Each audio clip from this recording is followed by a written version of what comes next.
বীরভূমের লাভপুর থানার অন্তর্গত হাতিয়া গ্রামে বোমা বিস্ফোরণের ঘটনায় গ্রেপ্তার মূল অভিযুক্ত শেখ মহিউদ্দিন।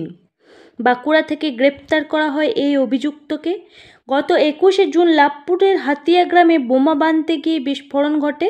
সেই বিস্ফোরণে মৃত্যু হয় 2 জনের এবং পরে বোমা বিস্ফোরণে আহত হয়ে বর্ধমানে বেসরকারি হাসপাতালে চিকিৎসাধীন থাকার সময় মৃত্যু হয় আরও 1 জনের।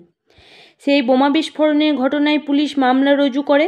তারপর থেকেই পুলিশের তল্লাশি অভিযান শুরু হয় এবং সেই তল্লাশি অভিযানে মূল অভিযুক্ত শেখ মহিউদ্দিন সহ 9 জনকে গ্রেপ্তার করল লাভপুর থানার পুলিশ।